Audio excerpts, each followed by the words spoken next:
আজকের এই প্রতিবাদ সভা আমরা এখন শুরু করতে যাচ্ছি। আমাদের অনেক নেতৃবৃন্দ রাস্তায় প্রচন্ড জামের ভিতরে আজকে আটকে আছেন। আপনারা জানেন আজকে লকডাউনের আগের দিন ব্যাপক জামের সৃষ্টি হয়েছে পুরো ঢাকা শহরে। আমাদের অনেকের প্রোগ্রাম ছিল বিভিন্ন জায়গায়। আমরা যে কয়জন আসতে পারবে এখানে চালানো যাবে না। প্রশাসন এবং ভারতবর্ষী পক্ষের সাথে আমাদের অনাবদ্ধ, সেই সাথে আমরা যে কয়জন আমরা আসবে তারা বক্তব্য দেবে। আমরা আমাদের আজকে উপস্থিত হয়েছেন আমাদের আমরা প্রতিবাদ সভাটা শুরু করি। এটা সাংবাদিক সম্মেলন না, আপনারা বক্তব্য আপনারা গ্রহণ করবেন।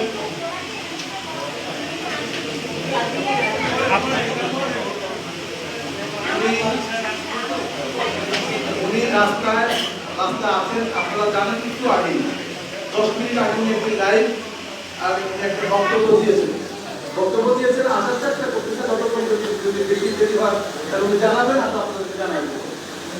আমাদের আজকের এই প্রতিবাদ সভা একজন বিশাল আলোচনা শুরু হবে। শুরুতেই কোরআনের আব্দুর রহিম সাহেব আহমদ কবির।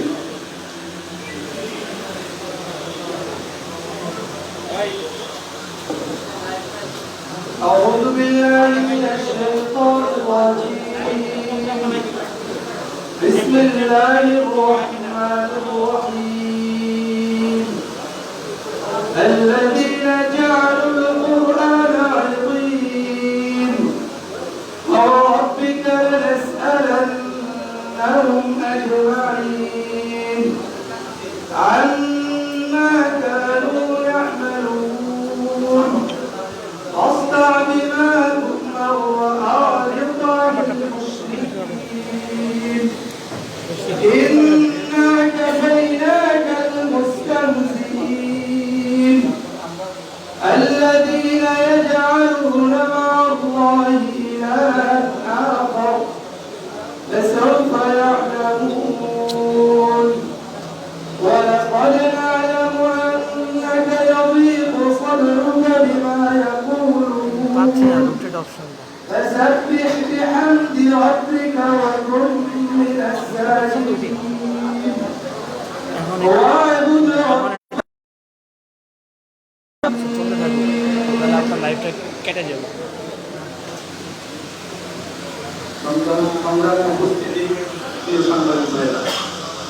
আমরা আজকে এই অনুষ্ঠান করতে পারবো না। আমরা আপনাদেরকে আপডেট জানাচ্ছি। সেটা হলো আমাদের অনেক নেতৃবৃন্দ, কেউ সানালপা এবং কেউ ইরানগড়, অনেক উত্তরাল থেকে রওনা দিয়ে প্রচন্ড জামের ভিতরে আসে। এবং আমাদের আজকের মামুনুল হক সাহেব, তিনি অনেক দূরে, এই মাত্র কথা হলো তিনি অনেক দেরি করেন। সেই জন্য আমরা ফোনের মাধ্যমে আমরা সিদ্ধান্ত নিয়েছি আমাদের সহকারী যুগ্ম মহাসচিব, সহকারী মহাসচিব কেন্দ্রীয় আমাদের মুফতি তিনি এসেছেন। তিনি মূল বক্তব্য দিলেন। তিনি মূল বক্তব্য দিয়ে আমরা প্রশাসনের সাথে এবং আমাদের বন কর্তৃপক্ষের সাথে যেভাবে বলেছিলাম যে করোনা মহামারীর কারণে আমরা সংক্ষেপ করবো, দেরি করতে আমরা শুরু করতে আমরা অনেক দেরি হয়ে গেছে। সেই জন্য আমরা আমাদের মূল বক্তব্য প্রকাশ করে ইনশাল্লাহ আমরা এটা শেষ করে দেব। পরবর্তীতে আপনাদের সাথে ইনশাল্লাহ আমরা আবার দেখা হবে, আমরা পরবর্তী সিদ্ধান্ত নেব। আমাদের আজকে যে উদ্দেশ্যে আমাদের আজকে এখানে আমরা একত্রিত হয়েছি, আপনারা জানেন যে বাংলাদেশে একজন প্রখ্যাত হাদিস বিশারদ, আমাদের শুধু বাংলাদেশ নয় এশিয়া মহাদেশে শেখুল হাদিস আল্লামা আজিজুল্লাহ রহমতুল্লাহ আলাইহি, যাকে আমাদের এশিয়া মহাদেশ সহ সারা বিশ্বে আমরা সকলেই চিনি। সেটা হচ্ছে বুখারী শরীফের সর্বপ্রথম বাংলা যে অনুবাদ করেছেন সেই শেখুল হাদিস, তার অসংখ্য লক্ষ ছাত্রবৃন্দ সারা পৃথিবী ছড়িয়ে আছে। তারই সন্তান শেখুল হাদিস মাওলানা মামুনুল হক। তিনি এই দেশের শুধু হেফাজতের কেন্দ্রীয় নেতা নয়, তিনি বাংলাদেশ খেলাফতের নেতা নয়। আলহামদুলিল্লাহ সারা বাংলাদেশের 18 কোটি মানুষের অন্তরে জায়গা করে দিয়েছেন। তিনি সত্যকে সবসময় সত্য হিসাবে তিনি বলেন, মিথ্যার বিরুদ্ধে তিনি লড়াই করেন। তিনি রাষ্ট্রকে রাষ্ট্র বলেন, দিনকে দিন বলেন। তিনি কারো রক্তচক্ষুকে কখনো উনি ভয় পান না। তিনি সকল প্রতিকূলতা তিনি মারিয়ে তিনি এই পর্যায়ে এসেছেন। তিনি ছাত্র জমানা থেকে একজন মেধাবী ছাত্র ছিলেন। তার সম্পর্কে আপনারা সকলেই জানেন। এবং সারা পৃথিবীতে এখন আমাদের যেহেতু আমাদের যে ডিজিটাল আমাদের যারা রাষ্ট্র, ডিজিটাল রাষ্ট্র হিসাবে আমরা এখন যে ফেসবুক, আমাদের যে সোশ্যাল মিডিয়া যেটাকে আমরা খুলি, তার সম্পর্কে আপনারা অগাধ জানতে পারবেন। আজকে মামুনুল হক সাহেব সারা পৃথিবীতে, সারা বাংলাদেশে যখন সকল মানুষের অন্তরে জায়গা করে নিয়েছে, তখন হিংসুকেরা এবং কিছু দুষ্কৃতিকারী এবং কিছু স্বার্থন্বেষী যারা সবসময় স্বাধীনতার পরবর্তী 50 বছর পর্যন্ত যখন কখনো কোনো মানুষ কোনো সম্মান মর্যাদা, দেশের শান্তি সুরক্ষা এবং দেশের নেতৃত্বের জন্য যখন সাম্যগ্রসর হয়, তখনই তার বিরুদ্ধে রাষ্ট্র সহ সকল সেই পেশি শক্তি, ইহুদি খ্রিস্টানদের দালাল, ভারতীয় দালালরা তখন ঐক্যবদ্ধ হয়ে তাকে প্রতিরোধ করার জন্য চেষ্টা করে। এটা আমরা অনেক আগ থেকে দেখে আসতেছি।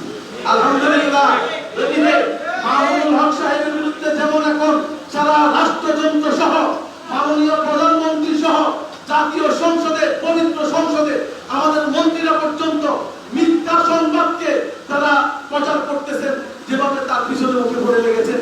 এর আগেও হামিদ ইউসুফ রহমতুল্লাহ আলাইহির বিরুদ্ধে উঠে পড়ে লেগেছিলেন, আলহামদুলিল্লাহ কিছুই করতে পারেন নাই। আমাদের শেখুল হাদিস আল্লামা আব্দুল হকের বিরুদ্ধে আপনারা অনেক ষড়যন্ত্র করেছেন, কিছুই করতে পারেন নাই। মুফতি আমিনী রহমতুল্লাহ আলাইহির বিরুদ্ধে অনেক ষড়যন্ত্র হয়েছে, কিছুই করতে পারেন নাই। চরমনায়ের মরহুম হযরতের বিরুদ্ধে অনেক ষড়যন্ত্র হয়েছে, কিছুই করতে পারেন নাই। বাংলাদেশে উলামায়ে কেরাম ছিল, বর্তমানেও আছে, কিয়ামত পর্যন্ত বাংলাদেশে ইসলামী নেতৃত্ব থাকবে ইনশাআল্লাহ। মামুনুল হক কে আসলো, কে গেল, কে পক্ষে বললো, কে বিপক্ষে বললো, হেফাজত ইসলাম তা গ্রহণ করবে না। অসংখ্য মামুনুল হক সারা বাংলার ঘরে ঘরে ইনশাআল্লাহ তৈরি আছে। এখনই আপনাদের সামনে আমাদের আজকের এই প্রতিবাদ সভার বক্তব্য পেশ করবেন হেফাজত ইসলাম বাংলাদেশের সহকারী মহাসচিব, বাংলাদেশের প্রখ্যাত আলেম দ্বীন, মুজাহিদে মিল্লাত, মুফতি আমিনী রহমতুল্লাহ আলাইহির জামাতা হযরত মাওলানা সাখাওয়াত হোসেন গাজী দামাত বারাকাতুহু, তিনি মূল বক্তব্য পেশ করবেন। এরপর ইনশাআল্লাহ মুনাজাতের মাধ্যমে আমাদের বক্তব্য, আমাদের অনুষ্ঠান শেষ হবে।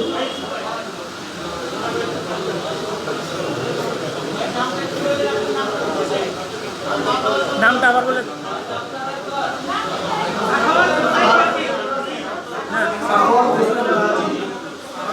মাওলানা সাখাওয়াত হোসেন গাজী আমাদের এখানে আরো উপস্থিত আছেন। আমার ডান পাশে হেফাজত ইসলামের ঢাকা মহানগরের নেতা হযরত মাওলানা ইলিয়াস হামিদি, ঢাকা মহানগরের নেতা আনোয়ার হোসেন গাজী। আমার বাম পাশে আমাদের মূল বক্তব্য আজকে প্রধান বক্তা আমাদের মুফতি সাখাওয়াত হোসেন গাজী। তারপরে আছে আমাদের তাকওয়া ফাউন্ডেশনের এবং হেফাজত ইসলামের সহকারী সমাজ কল্যাণ সম্পাদক হযরত মাওলানা গাজী ইয়াকুব। এরপরে আছেন আমাদের ঢাকা মহানগরের নেতা তাফাজ্জল হোসেন আজিজ। এরপরে আছেন হযরত মাওলানা হারুনুর রশিদ। তারপরে আছেন ঢাকা মহানগরের নেতা ফজলুর রহমান। আমাদের আরো অন্যান্য কেন্দ্রীয় রয়েছেন। এখন আপনাদের সামনে আমাদের মূল বক্তব্য, আজকে প্রধান বক্তব্য পেশ করবেন হযরত মাওলানা সাখাওয়াত হোসেন গাজী।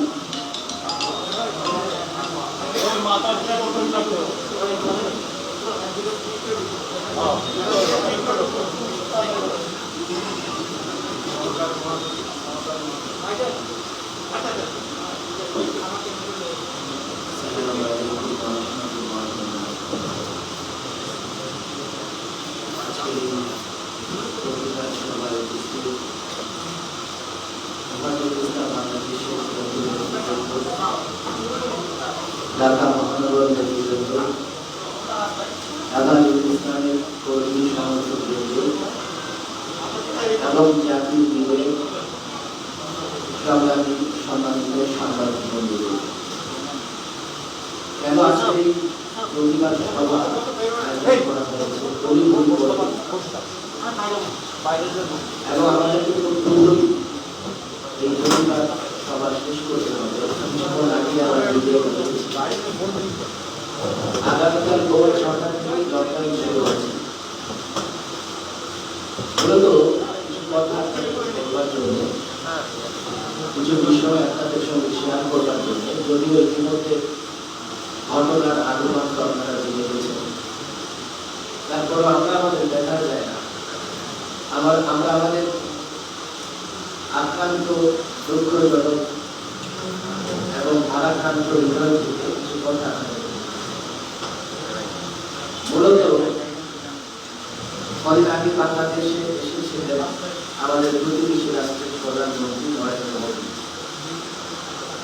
মোদীকে কেন্দ্র করে দেশে একটি উত্তেজনাপূর্ণ পরিস্থিতি সৃষ্টি হয়।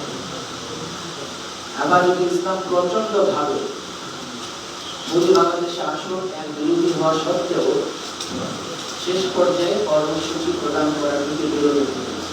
কারণ একটাই, দেশের মানুষ নরেন্দ্র মোদীর উপর যতটা ক্ষুব্ধ ছিল, যদি আমরা কোনো কর্মসূচি দিতাম তাহলে তার রাষ্ট্র সরকার কিংবা আমাদের জন্যও সেই কর্মসূচি নিয়ন্ত্রণ করা সম্ভব হতো না।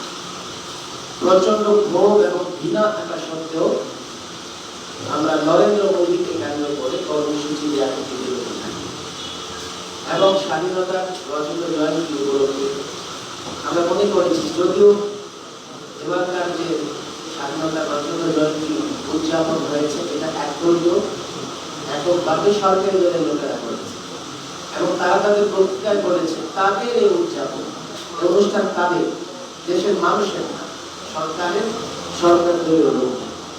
তারপরেও দেশপ্রেমের জায়গা থেকে আমরা কোনো ধরনের কোনো কর্মসূচি দিই।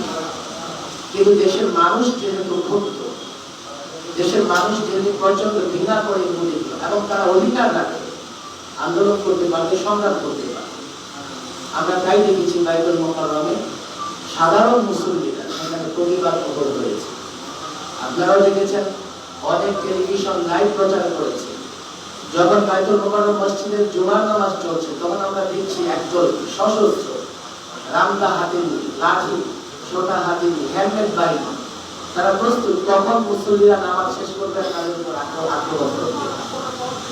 এই সত্য এবং বাস্তবতাকে ঢাকার জন্য যত ধরনের প্রলাপ, যত ধরনের মিথ্যা বকা হোক না কেন কোনোদিন সম্ভব হবে না। সূর্য যখন উঠে আমি হাত দিয়ে আমার চোখ ডাকলে সূর্যের আলো ম্লান হয়ে যায়, সত্য কখনো ম্লান হয় না। ওরা পারেনি, জাতি জেনে গেছে কিভাবে বাইতুল মুকাররম জাতীয় মসজিদে সাধারণ মুসল্লিদের উপরে সেদিন কোন দলের প্রোগ্রাম ছিল না, সেখানে কোন দলের নেতাও ছিল না। এদেশের মানুষ ক্ষোভের জায়গা থেকে, অধিকারের জায়গা থেকে সেদিন বাইতুল মুকাররমের ভিতরে রেখে মাত্র স্লোগান দিয়েছে, রাজপথেও নামতে পারেনি। তাদের উপরে বড় বড় নৃশংসতা চালানো হয়েছে। এর পরিপ্রেক্ষিতে বাংলাদেশের আরো কিছু জায়গায় যখন জাতীয় মসজিদকে রক্তাক্ত করা হয়েছে, যখন জাতীয় মসজিদে অসংখ্য আহত কাতরাচ্ছে, তারা টেলিভিশনে সামাজিক যোগাযোগ মাধ্যমে দেখছে, তাদেরকে চিকিৎসাটুকু দেওয়া হচ্ছে না, মসজিদ থেকে বেরোতে দেওয়া হচ্ছে না, তখন বাংলাদেশের নানা জায়গায় এই ক্ষোভের আগুন ছড়িয়ে পড়ে হানাদারি মাদ্রাসার প্রাঙ্গণ এবং রাস্তায়। হানাদারি মাদ্রাসায় যে ঘটনা ঘটেছে, আপনাদের মিডিয়াতে তো অনেক কিছু প্রচার করা হয়, কিন্তু আপনারা এখন পর্যন্ত প্রচার করতে পারলেন না। থানা কর্তৃপক্ষ একটা সিসিটিভি ফুটেজ, কেন সেই থানায় কি সিসিটিভি নেই? কারা থানায় আক্রমণ করেছে, কারা থানার সামনে পর্যন্ত গিয়েছে, দূর থেকে ঢিল মারলে তাকে গুলি করতে হবে? কতটা আক্রান্ত হয়েছে থানা, কোথায় আঘাতপ্রাপ্ত হয়েছে থানা, আজ পর্যন্ত কোনো মিডিয়া তা দেখাতে পারেনি। শুধুমাত্র আঘাত করেছে, আক্রমণ করেছে। কোথায় গুলি করেছে? ইয়ারসেল নিক্ষেপ করেছে না, সরাসরি গুলি করেছে বুকে, পিঠে। যারা শহীদ হয়েছে তাদের লাশগুলো দেখেননি, তাদের বুকে, পিঠে গুলি করা হয়েছে। এটি কোনো বিক্ষোভ কিংবা কোনো মিছিলকে প্রতিহত করবার জন্য না, এটা একটা পরিকল্পনা। আমি মনে করি যে এটা একটা নৃশংসতার অংশ ছিল এবং পূর্ব পরিকল্পিতভাবে সেই মিছিলে প্রকাশ্যে গুলি করা হয়েছে। এরপরে ব্রাহ্মণবাড়িয়ায় যে ঘটনা ঘটেছে, মিডিয়া শুরু করে হেফাজতের তাণ্ডব।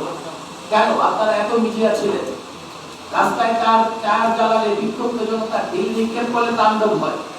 বাংলাদেশের কোন মিছিল, কোন দল এটা টায়ার জ্বালায় না, রাস্তায় আগুন জ্বালায় না, ঢিল নিক্ষেপ করে না? তখন তো আপনারা তাণ্ডব করলেন না। আর সরকারি কিছু স্থাপনা আঘাত করা হয়েছে, আমরা বলেছি কে আঘাত করেছে, কারা করেছে, কেন মিডিয়া সেগুলো প্রকাশ করছে না? আমরা দেখেছি সেই সাকিয়ার ঘটনা, সুনামগঞ্জের ঘটনা ঘটবার পরে মিডিয়া বলে দিয়েছে নিরাপত্তা লোকেরা করেছে, পরে ধরা পড়েছে সরকারি দলের। আমরা অনুরোধ করবো আপনারা জাতির বিবেক, সত্য এবং বস্তুনিষ্ঠ সংবাদ প্রচার করবেন। এবং আপনারা জেনে রাখবেন, সাংবাদিক কিংবা সংবাদ মাধ্যম মিডিয়াকে চ্যালেঞ্জ করবার মতো সামাজিক যোগাযোগ মাধ্যম বড় একটা শক্তি অর্জন করে ফেলেছে। আপনারা লুকায়িত রাখলেও কোনো বিষয় সামাজিক যোগাযোগ মাধ্যমে তা লুকায়িত রাখে। এর পরক্ষণে হেফাজতে ইসলাম বাধ্য হয়েছে। হেফাজতে ইসলাম গণমানুষের কথা বলে, হেফাজতে ইসলাম মাজলুম জনতার কথা বলে। হেফাজতে ইসলাম এই জন্যই 18 কোটি জনতার সংগঠন হেফাজতে ইসলাম। এটা কোনো ব্যক্তি বিশেষ কিংবা কোনো ব্যক্তি কেন্দ্রিক দল নয়। এই দলে সব দলের লোকেরা আছে, এই দলের সঙ্গে সব দলের লোকদের সহযোগিতা আছে।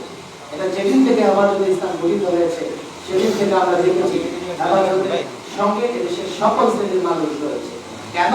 হেফাজত কখনোই চায় না জোর করে গদি দখল করবে, টেন্ডারবাজি করবে, ব্যক্তি স্বার্থ উদ্ধার করবে। যেখানে জনতা মাজলুম হবে হেফাজত তার পক্ষে কথা বলবে, যেখানে ঈমান আক্রান্ত হবে হেফাজত তার পক্ষে কথা বলবে, ইসলাম আক্রান্ত হবে হেফাজত ইসলামের পক্ষে কথা বলবে, দেশের মানুষের পক্ষে কথা বলবে। এটাই হচ্ছে হেফাজতে ইসলাম। তো আজকে সাংবাদিক ভাইদেরকে আমি এই কথাও বলে দিতে চাই, হেফাজতে ইসলাম রাজনীতি করে না, গদি দখলের জন্য চেষ্টাও করে না। তবে হেফাজতের সঙ্গে কেউ যদি সংঘর্ষে লিপ্ত হয় তার গদি টিকবে না, গদি তার থাকবে না। আপনারা বলবেন হেফাজতে ইসলাম মিছিল মিটিংয়ের রাজনীতিও করে না। আমরা প্রতীকী প্রতিবাদ হিসেবে মিছিল মিটিং করি। আপনাদের মনে রাখতে হবে, আমি কথা বলছি ইনশাআল্লাহ,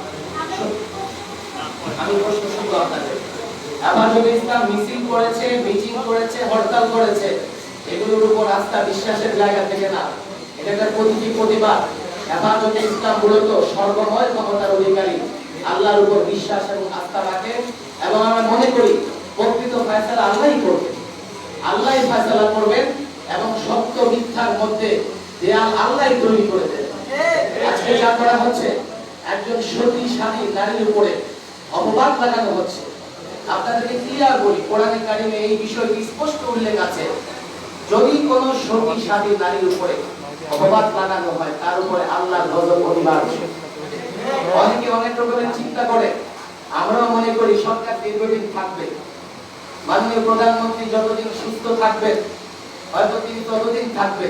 কিন্তু আজকে তার সংসদে বক্তৃতার পরে আমার মনে হচ্ছে সতী স্বাধীন নারীর উপরে একজন আলেমকে নিয়ে তিনি যেভাবে কথা বলেছেন, সরকারি দল কেন হেফাজত চাইলেও আমার মনে হয় না বেশি দিন তাকে ঠিকা দিয়ে রাখতে পারবে। স্পষ্ট বলছি, মাওলানা মাহমুদুল হক গতকাল লাইভে বলেছেন, আল্লাহর কসম করে বলেছেন, এই কথা স্পষ্ট, হালাল পদ্ধতিতে শরীয়ত সম্মত উপায়ে তিনি তাকে বিয়ে করেছেন, 2 বছর আগে বিয়ে করেছেন।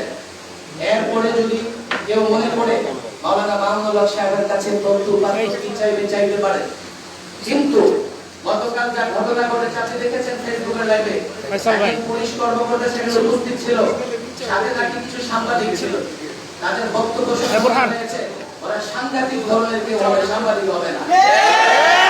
ওরা দেখেন কি করেছে, যদি আমি ধরে দিলাম মাহমুদুল হক সাহেব সেখানে দিয়েছেন, তাকে সন্দেহ করেছে প্রশাসন, তাকে আটক করবে, যে বিষয়ে সন্দেহ করেছে জিজ্ঞাসাবাদ করবে, প্রয়োজনে তাকে থানায় নিয়ে আসবে।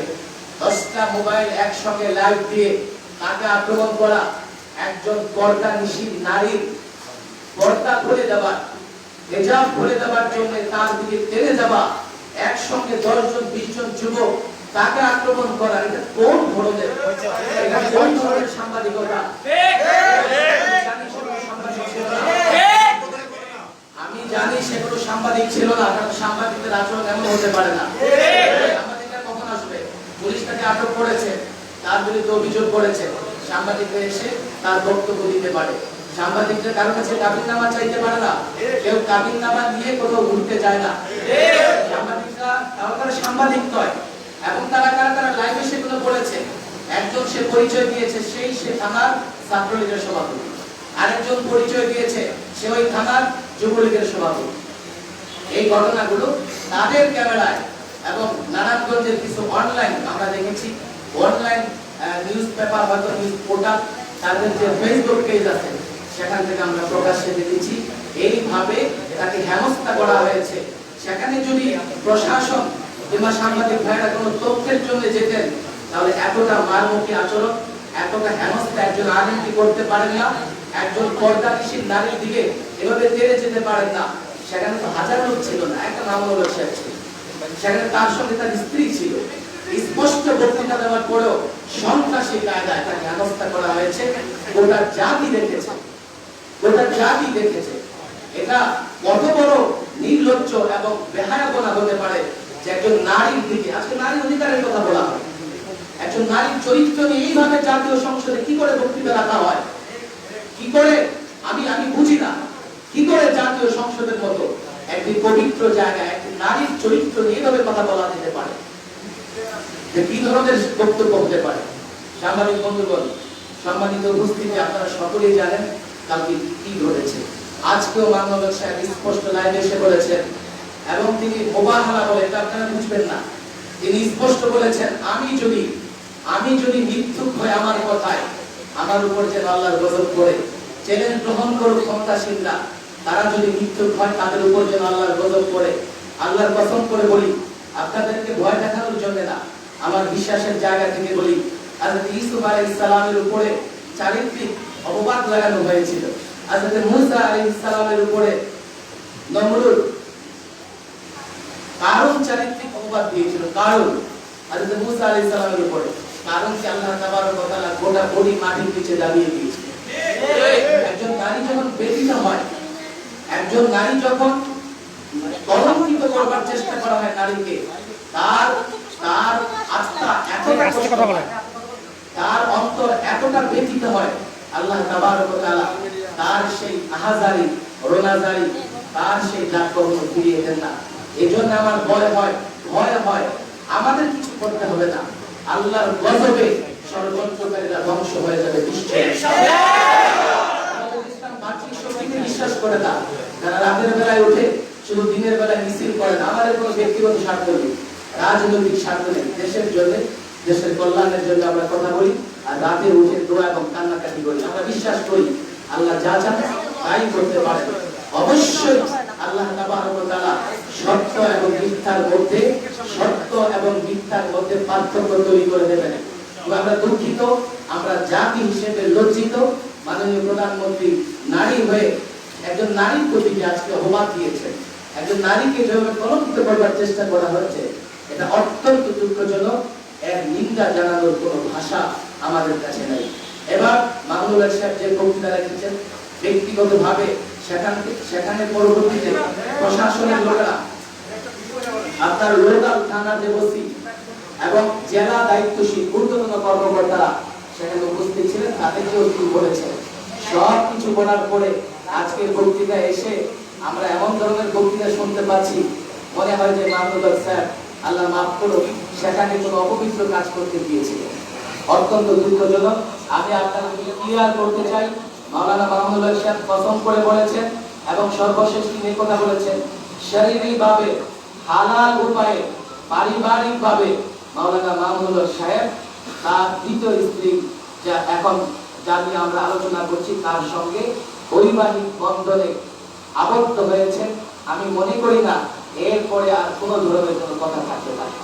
আমি আপনাদের মাধ্যমে টোটাল বিষয়টা জাতির কাছে তুলে ধরতে চাই এবং আমি প্রশাসনের লোকজনকে বলতে চাই, আমি পুলিশকে বলতে চাই, আপনারা একজন পুলিশ গিয়েছেন আর সন্ধ্যা পান্ডা নিয়েছেন 20 থেকে 25 জন। কেন এতটা দুর্বল? কেন আপনারা হেলমেট বাহিনীর কাছে বিক্রি হয়ে গেছে? না সরকারের পুলিশের উপর আস্থা নেই, সরকারের আরো আমাদের উপর আস্থা নেই? তাহলে কি করে জনগণের উপর আস্থা নেই? জনগণের উপর আস্থা থাকে এইভাবে গুলি ছুটতে পারে না। এই গুলিতে বিবাড়িয়াতে 16 জন শহীদ হয়েছে। কারা শহীদ হয়েছে? ওরা কি চায়না থেকে আমদানি করা হয়েছে? জাপান থেকে আমদানি করা হয়েছে? ওরা এই দেশের জনগণ। এই রক্তের দাগ কোনোদিন বুঝবে না। বাংলাদেশ যতদিন বাংলাদেশ থাকবে, কোনো না দিন কোনো না কোনো মুহূর্তে এই রক্তের হিসাব বিকাশ জালেমদেরকে অবশ্যই দিতে হবে। সাংবাদিক বন্ধুগণ, আপনাদেরকে আগেই বলেছি যে আজকে দুপুরের আগে আমরা এই ঘন্টা পেয়েছি।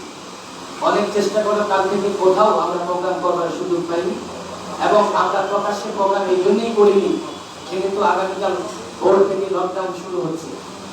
তাছাড়া এই মুহূর্তে আমরা প্রকাশ্যে প্রোগ্রাম করতে চাইনি। না হলে আজকে যদি গতকাল যে ন্যাক্কারজনক ঘটনা ঘটিয়েছে, সরকার দলীয় অঙ্গ সংগঠনের নেতারা আজকে বাংলাদেশে কমপক্ষে ঢাকায় 5 লক্ষ লোকের সমাগম হবে।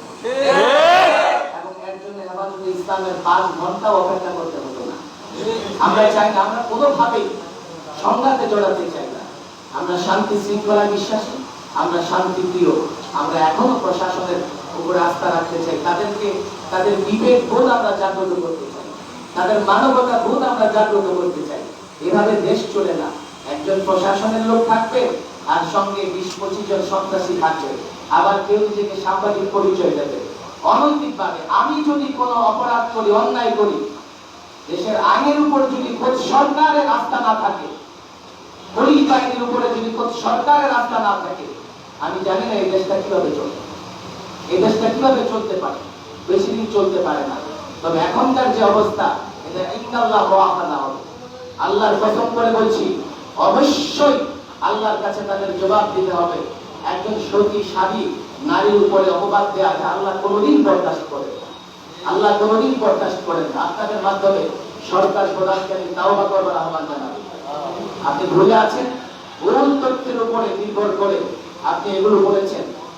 আমি আশা করব যে আপনার বক্তব্য যদি ফিরে আসবেন। আমরা আবারও বলি ভাই সাংবাদিক ভাইরা, আপনারা মনে করবেন না যে হরতাল মিছিল মিটিং আমাদের মূল আন্দোলন। আমাদের মূল আন্দোলন হচ্ছে আল্লাহ তাবারক ওয়া তাআলার কাছে রাতের দোয়া এবং কান্নাকাটি করা। যে কান্নাকাটির দোয়া কখনই বিফলে যায় না। মাহে রমাদান আসতেছে, আমরা পাপী, আমরাও গুনাহগার। তবে আল্লাহ এই মাহে রমাদানে আমরা আশা রাখি আল্লাহ আমাদের মাফ করে দেবেন, এবং যে অপরাধ তারা করছে এই অপরাধ আল্লাহ ক্ষমা করবেন না যতক্ষণ না প্রকাশ্যে তারা তওবা করে। আপনাদেরকে ধন্যবাদ জানাই। আমরা নিয়মতান্ত্রিকভাবে সাংবাদিক সম্মেলন করতে পারিনি।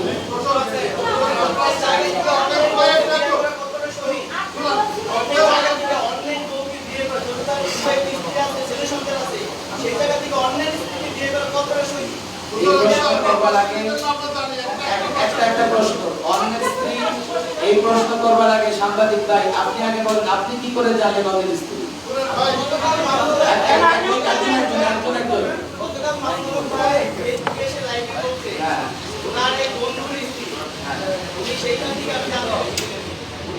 আপনি একটু ছোট্ট শব্দ সাথে লাগান। আপনি একটু ছোট্ট, আপনার কারেকশন করছি, সাহাবের স্ত্রী। আপনি একটু ছোট্ট শব্দ সাথে লাগালে আপনার প্রশ্নটা শুদ্ধ হবে। কোনো নারী যদি তালাকপ্রাপ্তা হয় বা বিধবা হয়, তাকে বিয়ে দেওয়া যাবে না, অন্য কেউ বিয়ে করতে পারবে না, এই বিধান ইসলামে নাই। এটা অন্য কোথাও বলছে না। আরেকটা প্রশ্ন, সেটা হলো আপনি একজন নারীর কথা বলছেন, আমরা জানি হেফাজতের যে কোনো কর্মসূচিতে আপনারা বারবার নারীদেরকে টার্গেট করেছেন, যারা সাংবাদিক আমাদের সহকর্মী।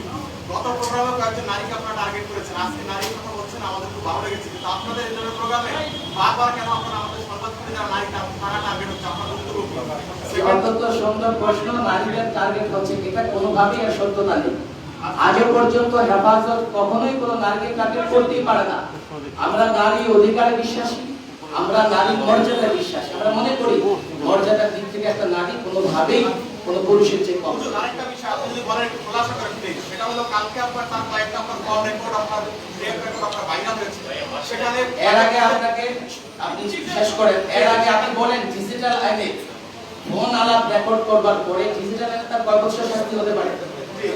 আমার প্রশ্ন উত্তর আপনি দেন, কয় বছর শাস্তি হতে পারে?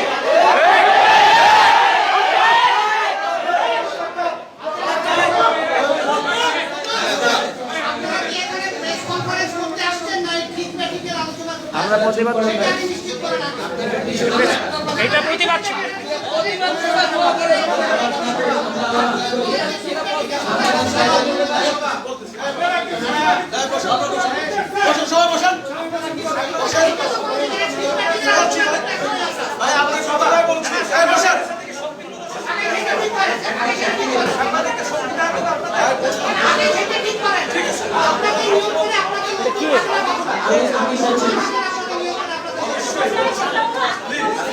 আমি বলছি নিউজ 24 আপনি বসেন, আপনি বলছি শুনেন, এই যে ফোন আলাপ রেকর্ড হচ্ছে, সামনে বসেন, আপনি কথা বলছেন, এই যে আমি ফোন আলাপ নিয়ে কথা বলছি, এই যে ফোন আলাপ গুলো ফাঁস হচ্ছে। প্রথম কথা হচ্ছে যারা এই ফোন আলাপ মানে মানে এডিট করে কাটসাট করে বা বানিয়ে ফাঁস করছে, আমরা তাদের বিরুদ্ধে আইনি ব্যবস্থা নেব। যখন আমরা তাদের বিরুদ্ধে আইনি ব্যবস্থা নেব তখন এরপরে আপনারা আমাদের জিজ্ঞেস করবেন যেটার সত্যতা কতটুকু। আমরা চ্যালেঞ্জ করে এগুলোকে আইনি ব্যবস্থা নেব। এগুলো আইন বিরোধী এবং এগুলো শাস্তিযোগ্য অপরাধ। হুজুর, আইন বিরোধী আপনার সাথে আমরা ধরেন মানলাম আইন বিরোধী, আপনার যেটা স্পেসিফিক প্রশ্নটা এসছে এই 15 লাখ সত্য কি মিথ্যা, তিনি ওখান থেকে বের হয়ে তার স্ত্রীর কাছে ফোন দিয়েছিলেন কিনা, কারণ আমাদের কাছে ফোন রেকর্ড সহ ওনার অথেন্টিক সিরিয়াল আপনি যদি বুঝে না থাকে তাহলে বলি, ফোন রেকর্ডের যে কল লিস্ট থাকে সেই কল লিস্ট এসেছে। কিভাবে এসেছে সেটি আলাদা বিষয়, আমরা সোর্সের নাম উল্লেখ করছি না। তাহলে আপনাকে বলতে হবে তিনি ওই সময় তার স্ত্রীর সাথে ধন্যবাদ। দাবিদার তার সাথে কথা বলেছেন কি বলেননি। ঠিক আছে ভাই, আমাদের সময় কম, আর কি প্রশ্ন করতে চান?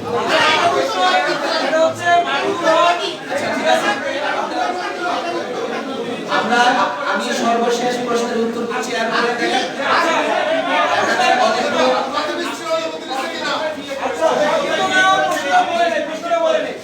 এখানে যেহেতু আপনারা বললেন যে নরেন্দ্র মোদীকে আশাকে কেন্দ্র করে আপনারা প্রতিবাদ জানিয়েছেন, তো এই একই স্থানে এখানে মামুনুল হক আপনি যেখানে বসে আছেন ঠিক সেখানে মামুনুল হক বলেছিলেন সাংবাদিকদের এক প্রশ্নের জবাবে যে তারা রাজপথে নেমে কোনো প্রতিবাদ করবে না, কিন্তু তারা পরবর্তী সময়ে আপনাদের হেফাজতের কর্মীরা রাজপথে নেমে প্রতিবাদ করেছেন এবং আপনার কথাতেই আসছে যে আপনারা যদি গায়ে চলান সেটা তাণ্ডব নয়, অন্যরা করলে আপনাদেরকে বলা হয় তাণ্ডব, কিন্তু অন্যরা করলে তাণ্ডব নয়। সেই ক্ষেত্রে কয়েকটা গণমাধ্যম কর্মীদের গাড়ি ভাঙচুর করা হয়েছে, নারী কর্মীদেরকে আঘাত করা হয়েছে, বিভিন্ন সাংবাদিকদেরকে আঘাত করা হয়েছে। সেই বিষয়টা সংবাদ সম্মেলন, ঠিক আছে, আর কোনো প্রশ্ন দেব না, এটা প্রশ্ন প্রশ্নগুলো আসছে একটু রাখেন, যে প্রশ্নগুলো আসছে এখানে কোনো মানে কি বলে নিয়ন্ত্রণহীন কোনো বিষয় না। আর আমরা সংবাদ সম্মেলন প্রতিবাদ সভায় আমাদের বক্তব্য তুলে প্রশ্নের উত্তর দিয়ে আমাদের শেষ হবে। সর্বশেষ যিনি বলেছেন মামুনুল হক সাহেব, আর আমার বক্তৃতাতে কোনো কন্ট্রাডিকশন নাই। আমি তো প্রথমেই স্পষ্ট বলেছি যে আমাদের কোন কর্মসূচি ছিল না। মামুন সাহেব যেটা বলেছে আমি সেটাই বলেছি। আপনি এটা কোথায় বলেন যে আমি বলেছি যে আমাদের কর্মসূচি ছিল? এই প্রশ্নের মূল্য রাখা না, উল্টাপাল্টা প্রশ্নের মূল্য রাখা। মুদারাবের বিষয়ে আমি ক্লিয়ার বলি, আপনি বলেছেন যে বিয়ে করেছে শরীয়ত মোতাবেক, কবে কোথায় বিয়ে করেছে এটা কি জানেন?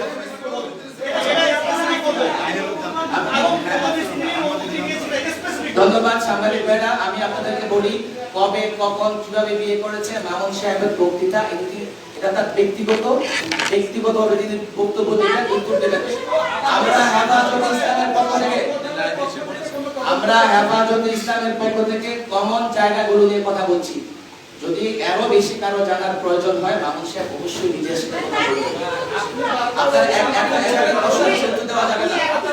আমি ফলালাপ দিয়ে আমার সর্বশেষ কথা বলছি। আমাদের বন্ধুগণ শোনেন, এক প্রশ্নের উত্তরে আমি সময় আমাদের হাতে নাই। বললাম না এই ঘটনা আপনারা কোনো তদন্ত কমিটি করবেন কিনা? আপনাদের সংগঠনের পক্ষ থেকে আপনাদের ঘটনা আলোচনা করে।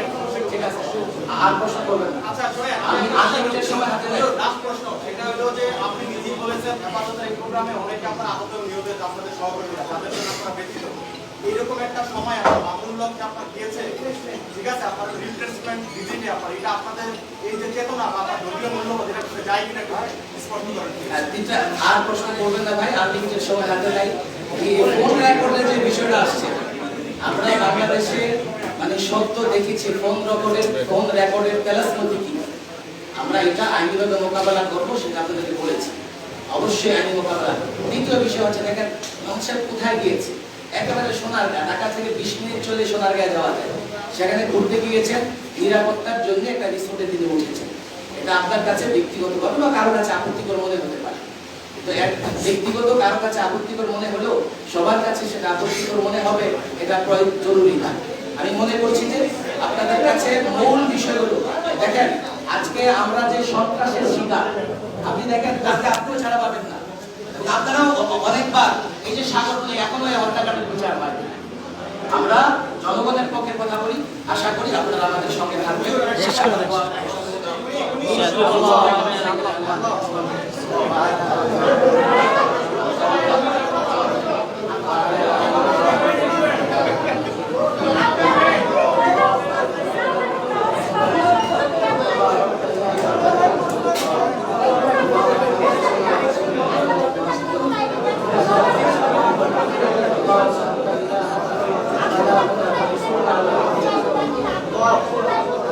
আল্লাহ আমাদেরকে তুমি দিনের